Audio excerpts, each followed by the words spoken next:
நம்ம வந்து கலாக்கா ஊறுகாய் போட போகிறோம். எப்படி போடலாம் அப்படிங்கிறத காமிக்கிறவங்க பார்க்கலாம்.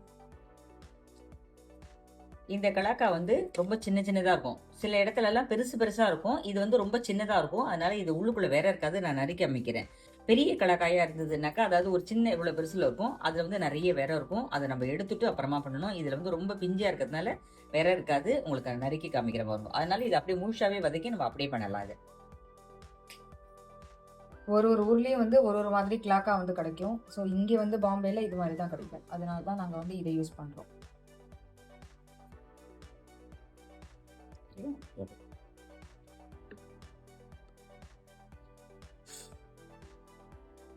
வேறையே இல்லை.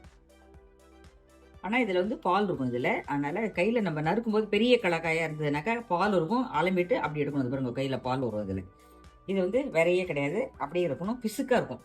அதனால் அப்போ அலம்பிட்டு ஜலத்தில் போட்டு அலம்புவா. இது அலம்பிட்டு நறுக்கி நறுக்கி ஜலத்தில் போட்டுட்டு அப்புறம் அந்த விதையை எடுத்துட்டு அப்புறமா தான் நம்ம பண்ணுவோம்.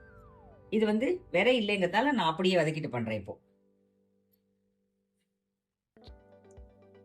இந்த கலக்காய் வந்து ஒரு 1/4 கிலோ அளவுக்கு இருக்கும். அதனால அது காய் வதங்கினதுக்கு அப்புறம் தான் நம்ம மேலே மேலே எல்லாமே போடணும். 1 பை 1 உங்களுக்கு நான் காமிக்கிறேன். முதல்ல எண்ணெய் விட்டுக்கலாம். எண்ணெயும் அதே மாதிரி தான். அது மேலே எவ்வளோ தூரம் பிரிஞ்சு வருதோ அந்த மாதிரி பார்த்துன்னு விட்டுக்கலாம். இப்போ வந்து நான் இதால 2 ஸ்பூன் விட்டுருக்கேன். அதாவது பெரிய டேபிள் ஸ்பூன் அளவுக்கு இருக்கும். இதால 2 விட்டுருக்கேன். வேணும்னா அப்புறம் பார்த்துன்னு விட்டுக்கலாம்.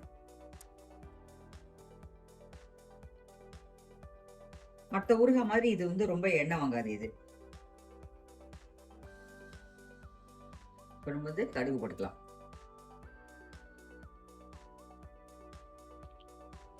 இப்போ மேல பெருங்காயம் போட்டுக்கலாம். பெருங்காயம், வெந்தயம் இதெல்லாம் கொஞ்சம் நிறைய போட்டாதான் நமக்கு வந்து வாசனையா இருக்கும். அதனால பெருங்காய பவுடர் கொஞ்சம் கூட போட்டுக்கலாம். இப்போ வந்து மஞ்சள் பொடியும் இதில் போட்டுக்கலாம். இப்போ இந்த காயை வந்து கொஞ்சம் கொஞ்சமா அப்படியே சைடா போட்டு சொல்லுவோம்.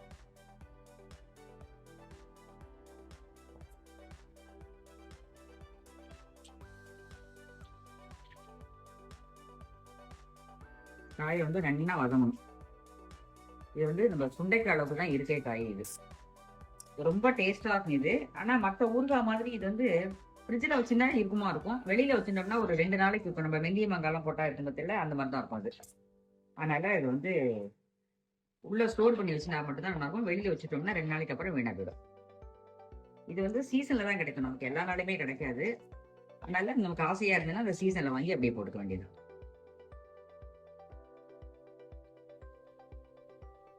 இப்போ அதுக்கு தேவையான அளவுக்கு சால்ட் போட்டுக்கலாம். ஏன்னா கல்லுப்பு போட்டால் கரையாது இது. அதனால நமக்கு சால்ட்டு தான் போடணும். சால்ட்டு போட்டாக்க உடனே நமக்கு வந்து வதங்கிடும். சீக்கிரமா வேலையும் ஆயிடும். அப்படியே மேல தோல்லாம் பார்த்தீங்கன்னா அப்படியே வயந்து வந்துடும். அப்படியே இதுல வந்து குழகுழப்பு தன்மை இருக்கு இதுல. அதனால அப்படியே தேர்ந்து வந்துடும். அப்படியே இதுல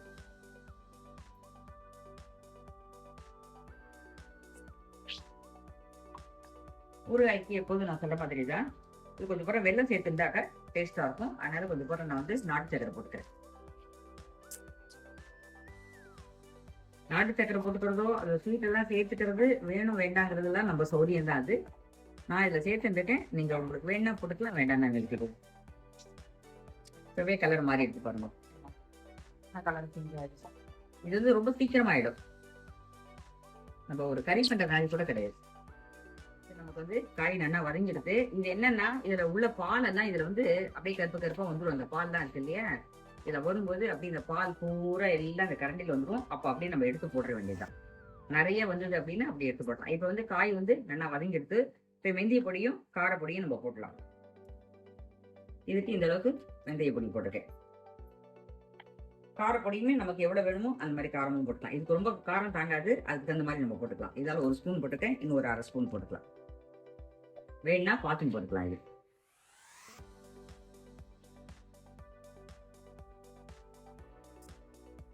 இது ரொம்ப சீக்கிரமா உருளைக்கிழங்கு கறி பண்ற டைம் கூட கிடையாது. அவ்வளவு சீக்கிரமா ஆயிடும். இது ஒரு 2 நாள் 3 நாள் வெளியில வச்சுன்னு தொட்டுக்கலாம். அவ்வளவுதான். இந்த காரப்பொடி வந்து இந்த எண்ணெயில இன்னும் கொஞ்சம் நாள் நல்லா வதங்கணும். எண்ணெயும் ரொம்ப வாங்காது இதுல.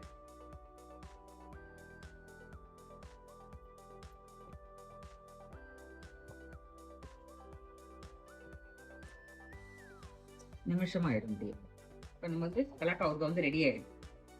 நிமிஷமா ஆயிடும். ஒரு 5 நிமிஷம் தான். கிட்டக்க இருந்து பண்ணணும். ஆனா போட்டுட்டுலாம் எங்கேயும் போயிடக்கூடாது. அதோட பால் வந்து அப்படியே வந்துடும் ஸ்பூன்ல. இந்த மாதிரி கலாக்கா கிடைச்சதுன்னா, பெருசு இருந்ததுன்னா அந்த மாதிரி வராது, சின்னதா இருந்ததுனாக்கா அந்த மாதிரி பால் சரண்டில வந்துடும். அதை எடுத்து எடுத்து போட்டுட்டு நம்ம அப்படியே போட்டுக்க வேண்டியதான். அப்படியே வதங்கிட்டு பாருங்க, பச்சை சுண்டைக்காய் மாதிரியே இருக்கும் அப்படியே. அவ்வளவுதான், நம்மளோட ஊறுகாய் வந்து கலாக்கா ஊறுகாய் ரெடி ஆயிடும். இதே மாதிரி நீங்களுமே பண்ணி பாருங்க. கலக்கா ஊறுகாய் வந்து நம்ம தயிர் சாத்துக்கோ இல்ல வெறுமை மோர் சாத்துக்கோ வெறுமை உப்பு போட்டு ஜலம் விட்டு பிசைஞ்சு சாப்பிட்டா கூட இந்த மாதிரி ஊறுகாய் தொட்டுண்டு சாப்பிட்டாலும் சரி, சாத்து போட்டு பிசைஞ்சு சாப்பிட்டாலும் சரி, ரொம்ப டேஸ்டா இருக்கும். இது வந்து எல்லா டைமும் கிடைக்காது, சீசன்ல தான் கிடைக்கும். அந்த கிடைக்கும் போது நீங்க வந்து எங்க கிடைக்கிறதோ தேடி பார்த்து இது மாதிரி வாங்கிட்டு, பெரிய கலக்காயா இருந்தாலும் சரிதான். அப்ப பெரிய கலக்காயா இருந்தாக்க வேற எல்லாத்தையும் எடுத்துட்டு ஊசியால குத்தி எடுத்துட்டு அதுக்கப்புறம் ஜலத்துல போட்டுட்டு அலமிட்டு அப்படியே அள்ளி அள்ளி போட்டுலாம். அந்த ஜலம் வந்து அப்படி இழுத்துடும். அப்படி பண்ணலாம். இது மாதிரி குட்டி குட்டியா இருக்கு அப்படின்னா இதை நறுக்கணுங்கிறது கிடையாது. அப்படியே எடுத்து அலம்பிட்டு வதக்கி அப்படி பண்ண வேண்டியதுதான். ரொம்ப ஈஸியா முடிஞ்சிடும். அதை விட அது வந்து ரொம்ப டைம் எடுக்கும், அந்த விதையெல்லாம் பார்த்து எடுக்கணும். இதுக்கு அந்த வேலையே கிடையாது, அப்படியே பண்ண வேண்டியதுதான். ரொம்ப டேஸ்டாவும் ரொம்ப நன்னாவும் இருக்கும். இதே மாதிரி நீங்களும் பண்ணி பாருங்க. பண்ணி பார்த்து எப்படி இருக்கு அப்படிங்கறத கமெண்ட்ல சொல்லுங்க. நம்மளோட ஊறுகாய் வந்து அற்புதமா ரெடி ஆயிடுது. சூப்பரா இருக்கும் இது. இது வந்து சாதத்துக்குமே போட்டுக்கலாம், நல்லா இருக்கும். இல்ல மோர் ஜாத்துக்கு தொட்டுனாலும் எதுக்கு தொட்டுனாலுமே ரொம்ப நல்லா இருக்கும். இது சூப்பரா இருக்கு. இதே மாதிரி நீங்களும் பண்ணி பாருங்க. பண்ணி பார்த்து சாப்பிட்டு எப்படி இருக்கு அப்படிங்கறத கமெண்ட்ல சொல்லுங்க. பாய்.